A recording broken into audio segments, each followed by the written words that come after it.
औज़ुबिल्लाहिमिनश्शैतानिर्रजीम बिस्मिल्लाहिर्रहमानिर्रहीम। Students SNC class 8 mathematics new syllabus, ये जो न्यू बुक आई है इसमें स्टूडेंट एक्सरसाइज 2.15 को सॉल्व करने के लिए कुछ लाज की हमें ज़रूरत पड़ेगी। तो आइए उन लाज को पहले समझते हैं। पहला ला है लाज ऑफ सम ऑफ पावर्स। ठीक है, ये ला क्या है इसको हम समझने की कोशिश करते हैं। तो स्टूडेंट अगर ये पहला ला है, ठीक है, अगर हमारे पास यहाँ पर बेस एक्स है, ठीक है, वैसे तो बेस कुछ भी हो सकती है लेकिन मैं यहाँ पर बेस एक्स लेकर उसकी पावर एम है और वो मल्टीप्लाई हो रही है बेस एक्स की पावर एन के साथ। स्टूडेंट यहाँ पर आप दो बातें नोट कर रहे हैं। वो दो बातें कौन कौन सी हैं स्टूडेंट? उनमें से पहली बात है कि यहाँ पर भी बेस एक्स है, यहाँ पर भी बेस एक्स है, मतलब बेस सेम है। ठीक है, तो आपने पहली बात नोट कर ली यहाँ पर कि बेस जो है दोनों जगहों पर सेम है। दूसरी बात आपने नोट की कि यहाँ पर बेस आपस में मल्टीप्लाई हो रही है। तो आप दूसरी बात को भी राइट डाउन यहाँ पर कर लेते हैं हम कि जो बेस है वो आपस में मल्टीप्लाई हो रही है। तो स्टूडेंट अगर बेस सेम हो और आपस में मल्टीप्लाई भी हो रही हो तो रूल ये होता है कि आप बेस को लिख दें और जो पावर्स हैं, जो दोनों बेसिस के एक्सपोनेंट हैं, उनको ऐड कर दें। दोबारा समझ लें स्टूडेंट, अगर बेस सेम हो और साथ मल्टीप्लाई भी हो रही हो, ये दोनों कंडीशंस का पूरा होना ज़रूरी है, तभी ये रूल काम करेगा। तो आप क्या करेंगे, आप बेस लिखेंगे और दोनों पावर्स का सम कर देंगे। आइए कुछ एग्जांपल्स की मदद से इस बात को समझने की कोशिश करते हैं। यहाँ पर स्टूडेंट आपकी बुक में यहाँ पर एक ट्राई योर सेल्फ लिखा हुआ है 3 की पावर 4 मल्टीप्लाई 3 की पावर 5।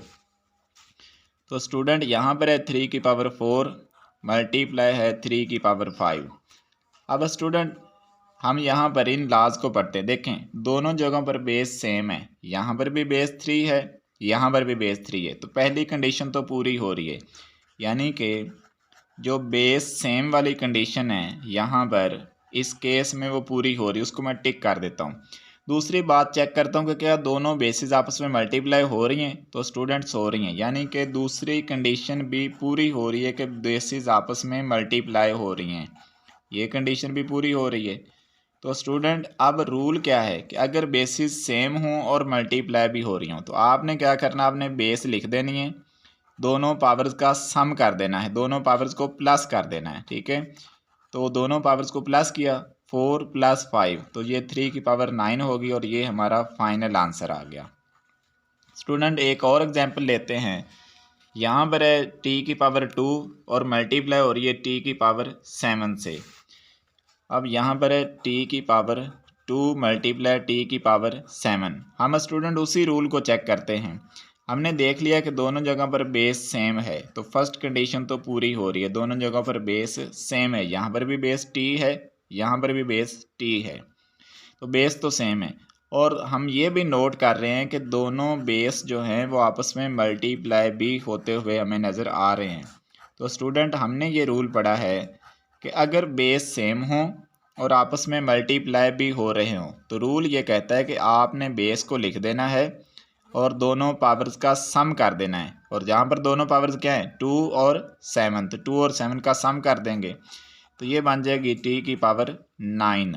नेक्स्ट एग्जांपल देखते हैं स्टूडेंट, -6 की पावर 10 मल्टीप्लाई -6 की पावर 20। तो स्टूडेंट अब यहाँ पर देखें -6 की पावर जो है वो है 10 और मल्टीप्लाई हो रहा है -6 की पावर 20 से। अब हम रूल चेक करते हैं कि लग रहा है या नहीं। बेस यहाँ पर सेम है, दोनों जगह पर बेस -6 है, यहाँ पर भी, यहाँ पर भी, और हम देख रहे हैं कि दोनों बेस आपस में मल्टीप्लाई भी हो रहे हैं। तो स्टूडेंट दोनों कंडीशंस ही पूरी हो रही हैं कि बेस सेम भी हैं और आपस में मल्टीप्लाई भी हो रही हों। तो अगर ऐसा हो रहा हो तो रूल ये कहता है कि आप क्या करें, आप बेस को लिखें, ये लें बेस लिख दी और पावर्स का सम कर दें, यहाँ पर पावर्स का सम कर देते हैं, दोनों पावर्स का सम कर दिया तो ये बन जाएगा -6 की पावर 10 + 20 टोटल हो गई 30। तो ये हमारा फाइनल आंसर आ गया। तो स्टूडेंट फर्स्ट रूल में हमने ये सीखा है कि अगर बेस सेम हो और आपस में मल्टीप्लाई भी हो रही हो, हमने क्या करना है कि बेस को लिख देना है और पावर्स का सम कर देना है। अभी देखते हैं स्टूडेंट नेक्स्ट रूल, उसे कहते हैं law of quotient of powers with the same base. ठीक है, अब वो कैसे काम करता है उसको भी मैं आपको एग्जांपल की मदद से समझाता हूँ। यहाँ पर मेरे पास स्टूडेंट लॉ नंबर 2 है। ठीक है, अगर देखें लॉ नंबर 2 है, यहाँ पर मैं लिखता हूँ x की पावर m और डिवाइड कर दें x की पावर n से। तो स्टूडेंट यहाँ पर डिवाइड हो रहा है, आपने बेस लिख देनी है, फर्स्ट पावर में से सेकंड पावर को माइनस कर देना है। ठीक है, अब स्टूडेंट यहाँ पर एक और बात का ख्याल रखना है कि इसके लिए अब क्या रूल बना है। इसके लिए रूल ये है कि पहली बात है कि बेस जो है वो सेम होनी चाहिए, जो कि यहाँ पर सेम है, दोनों जगह पर बेस x है। दूसरी बात यह है कि बेस डिवाइड हो रही होनी चाहिए। ठीक है, बेस जो है वो डिवाइड हो रही होनी चाहिए। ठीक है, तो स्टूडेंट फिर क्या करेंगे कि हम बेस लिख देंगे, फर्स्ट पावर में से सेकंड पावर को माइनस करेंगे। अब स्टूडेंट कुछ एग्जांपल्स की मदद से हम समझते हैं। फॉर एग्जांपल 2 की पावर 5 है और इसको डिवाइड किया जा रहा है 2 की पावर 3 से। अब स्टूडेंट हम यहाँ पर देख रहे हैं कि बेस दोनों जगह पर सेम है, यहाँ पर भी 2 है, यहाँ पर भी 2 है, बेस दोनों जगह पर एक जैसी, और बेस डिवाइड भी हो रही है। ये देखें दोनों के दरमियान डिवीजन का साइन भी है। तो रूल के मुताबिक हम क्या करेंगे कि बेस को लिख देंगे और फर्स्ट पावर में से सेकंड पावर को माइनस कर देंगे। तो ये 2 की पावर कितनी बच जाएगी 2। तो ये हमारा फाइनल आंसर बन जाएगा अकॉर्डिंग टू द लॉ। यहाँ पर कौन सा लॉ लगा है कि x की पावर m और ये डिवाइड हो रही है x की पावर n से, तो इसका आंसर होना चाहिए तो x की पावर m माइनस n, यानी कि बेस सेम है और डिवीजन हो रही है, तो बेस लिखकर फर्स्ट पावर में से सेकंड पावर को माइनस कर दें। अब स्टूडेंट नेक्स्ट हम देखते हैं कुछ और एग्जांपल्स। यहाँ पर आपकी बुक ने दी हुई हैं 2 की पावर 8 है और डिवाइड हो रही है 2 की पावर यहाँ पर 3 से। तो इसको सॉल्व करते हैं स्टूडेंट और देखते हैं कि हमारे पास क्या रिज़ल्ट आता है। 2 की पावर 8 और डिवाइड किया हुआ है 2 की पावर 3 से। अब स्टूडेंट यहाँ पर देख रहे हैं कि दोनों जगह पर बेस सेम है और डिवाइड हो रही है। ठीक है, तो हमने रूल के मुताबिक क्या करना है, बेस लिख देनी है, फर्स्ट पावर में से सेकंड को माइनस कर देना है। तो ये हो जाएगा 2 की पावर 5 बाकी बच जाएगी। क्या रूल लगा है, रूल ये लगा है कि बेस सेम है। ठीक है, बेस सेम है और बेस आपस में डिवाइड भी हो रही है। ठीक है ना, तो इससे हमने ये रूल पढ़ा है कि फिर ऐसा करते हैं, इस केस में अगर ये वाला केस बन जाए तो फिर बेस लिखकर फर्स्ट पावर में से सेकंड पावर को माइनस कर देते होते हैं। स्टूडेंट एक और है यहाँ पर 9 की पावर 13 डिवाइडेड बाय 9 की पावर 8। तो स्टूडेंट इसको भी देख लेते हैं, 9 की पावर 13 है और ये डिवाइड हो रही है 9 की पावर 8 से। अब स्टूडेंट यहाँ पर आप देख रहे हैं कि यहाँ दोनों जगह पर बेस सेम है और डिवीजन भी है। तो रूल के मुताबिक ये देखें बेस सेम है और डिवाइड भी हो रही है, तो रूल ये है कि बेस आप लिख दें, फर्स्ट पावर में से सेकंड को माइनस कर दें। तो स्टूडेंट जब हम 13 में से 8 को माइनस करेंगे तो बाकी हमारे पास 5 बच जाएगी। तो ये हमारा फाइनल आंसर बन जाएगा। एक और हमारे पास उसने दिया है b की पावर 20 है और डिवाइड करना है b की पावर 11 में। तो स्टूडेंट यहाँ पर देखें कि b की पावर 20 और डिवाइड हो रही है b की पावर 11। तो यहाँ पर भी यही रूल बन रहा है कि बेस सेम है, क्योंकि यहाँ पर भी b है, यहाँ पर भी b है, दोनों जगहों पर बेस b है और बेस के दरमियान डिवीजन का साइन भी है। तो हम क्या करेंगे कि बेस लिखकर फर्स्ट पावर में से सेकंड को माइनस कर देंगे। तो 20 में से 11 माइनस करेंगे तो बाकी आंसर बचेगा 9। तो ये हमारा फाइनल आंसर बन गया। तो दूसरे रूल में हमने ये सीखा कि अगर बेस सेम हो और दोनों बेसिस के दरमियान डिवीजन का साइन है तो फर्स्ट बेस लिखकर, ठीक है, बेस लिख दें, फर्स्ट पावर में से सेकंड पावर को सब्ट्रैक्ट कर दें। स्टूडेंट चलते हैं नेक्स्ट रूल की तरफ। नेक्स्ट रूल है law of power of power. Power of power का मतलब होता है कि अगर दो पावर्स गिवन है, ठीक है, कैसे, मैं आपको एग्जांपल से ये बात क्लियर करवाता हूँ स्टूडेंट। अभी ऐसे है कि स्टूडेंट यहाँ पर कि x यहाँ पर मेरे पास बेस है, पहले उसकी पावर m है, ठीक है, और फिर ऊपर एक पावर n भी है। तो स्टूडेंट आपने क्या करना है कि आपने बेस लिख देनी है, दोनों पावर्स को आपस में मल्टीप्लाई कर देना है। मतलब पावर क्या बन जाएगी, एक्स की पावर एम और एन को मल्टीप्लाई करेंगे तो एम एन बन जाएगा। दोबारा सुन लें कि अगर बेस सेम है, ठीक है, सॉरी बेस लिखी हुई है और दो पावर्स गिवन है तो दोनों पावर्स आपस में मल्टीप्लाई हो जाएंगी। स्टूडेंट इसको कुछ एग्जांपल्स की मदद से और क्लियर करने की कोशिश करते हैं। यहाँ पर हमारे लिए उसने कुछ एग्जांपल्स लिखी भी हैं। 5 की पावर पहले 4 है, फिर ऊपर पावर 3 है। ठीक है स्टूडेंट, तो इसको सॉल्व करने की कोशिश करते हैं। 5 की पावर 4 है और होल पावर 3 है। तो ये देख लें कि दो पावर्स हैं, 5 की पहले 4 है फिर 3 है, तो आप 5 लिख दें, दोनों पावर्स को आपस में मल्टीप्लाई कर दें तो यहाँ पर ये 5 की पावर 12 हो जाएगा। स्टूडेंट इसी को आप एक और तरीके से भी सॉल्व कर सकते हैं। ये देखें 5 की पावर 4 और ऊपर 3 है, तो आप इसको लिख लें 5 की पावर 4 मल्टीप्लाई 5 की पावर 4 मल्टीप्लाई 5 की पावर 4।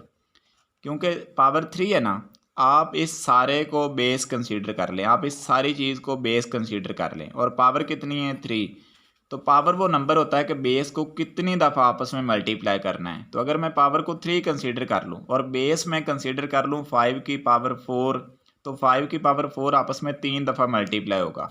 अब यहाँ पर क्या रूल बन गया, यहाँ पर ये रूल बन गया कि बेस तीनों जगहों पर सेम है और आपस में मल्टीप्लाई भी हो रही है। तो हमने रूल नंबर 1 में पढ़ा था कि अगर बेस सेम हो और आपस में मल्टीप्लाई भी हो रही हो तो हम बेस लिख देते हैं, पावर का सम कर देते हैं।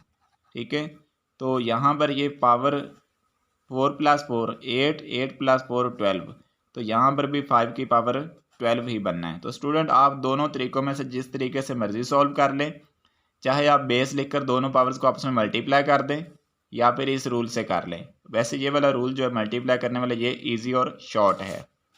स्टूडेंट एक और एग्जांपल है, 2 की पावर 3 है और फिर 50 है। तो यहाँ से स्टूडेंट इसको सॉल्व करने की कोशिश करते हैं।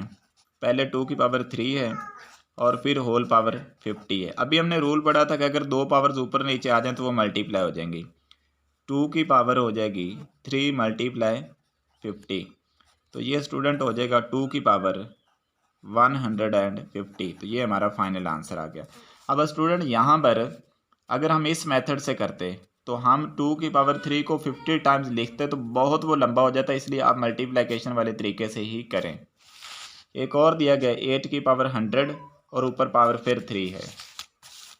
तो यहाँ पर 8 की पावर पहले स्टूडेंट 100 है, सॉरी पेन नहीं सही लिख रहा, 8 की पावर 100 है, ठीक है, और फिर पावर 3 है। तो दो पावर्स आ गई हैं, तो आप 100 को 3 से मल्टीप्लाई कर दें तो ये 8 की पावर बन जाएगी 300। तो स्टूडेंट ये कुछ रूल्स थे जो आपकी एक्सरसाइज, जो बुक की एक्सरसाइज है 2.15 उसमें यूज़ होने हैं।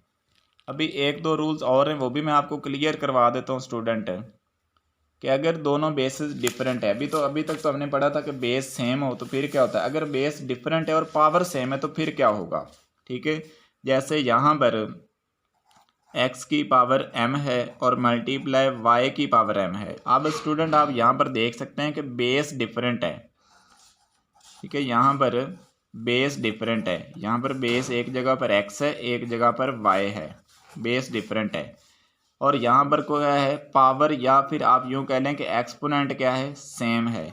तो इस केस में क्या करना होता है कि आप दोनों बेसिस को मल्टीप्लाई कर दें, x × y कर दें, ठीक है, और पावर ऊपर लिख दें, तो ये बन जाएगा xy की पावर m। क्या रूल है कि अगर बेस डिफरेंट हो और पावर सेम हो तो आप बेसिस को आपस में मल्टीप्लाई कर दें और पावर को एज इट इज़ लिख दें। अभी इसको कुछ एग्जांपल्स की मदद से हम समझते हैं। स्टूडेंट यहाँ पर देखें, लिखा हुआ 4 की पावर 3 मल्टीप्लाई 2 की पावर 3। तो स्टूडेंट यहाँ पर 4 की पावर 3 है और मल्टीप्लाई 2 की पावर 3। हमें ये नज़र आ रहा है कि यहाँ पर बेस डिफरेंट है, क्योंकि यहाँ पर बेस 4 है, यहाँ पर 2 है, तो बेस डिफरेंट है, पावर सेम है। तो हम क्या करेंगे, रूल के मुताबिक बेस को मल्टीप्लाई कर देंगे और पावर ऊपर एज इट इज़ लिख देंगे। तो 4 × 2 = 8 हो जाएगा, तो यहाँ पर आंसर आ जाएगा 8 की पावर 3 रूल के मुताबिक। एक और यहाँ पर एग्जांपल है 5 की पावर 6 मल्टीप्लाई 8 की पावर 6। तो इसको भी कर लेते हैं हम सॉल्व। 5 की पावर 6 और 8 की पावर 6। स्टूडेंट यहाँ पर आप वही रूल देख रहे हैं कि बेस डिफरेंट है, पावर सेम है। तो इस केस में हम क्या करते हैं कि बेस को आपस में मल्टीप्लाई कर देते हैं और बेस ऊपर पावर ऐसे लिख देते हैं। तो 5 8 आर 40, तो यहाँ पर हो जाएगा 40 की पावर 6। अभी और देखते हैं एक और एग्जांपल, 2 की पावर 5 है मल्टीप्लाई 7 की पावर 5 है। तो ये 2 की पावर 5 मल्टीप्लाई 7 की पावर 5। स्टूडेंट यहाँ पर आप देख रहे हैं बेस डिफरेंट है, पावर सेम है। तो इस केस में रूल क्या कहता है, रूल ये कहता है कि आप बेस को मल्टीप्लाई कर दो और पावर ऊपर एज इट इज लिख दो। तो ये 14 की पावर 5 हो जाएगी। तो ये थे स्टूडेंट सारे रूल्स। नेक्स्ट वीडियो में मैं इंशाल्लाह आपको 2.15 के तमाम क्वेश्चन करवाऊंगा और साथ साथ आपको रूल्स भी याद करवाता जाऊंगा। तब तक के लिए अल्लाह हाफिज़।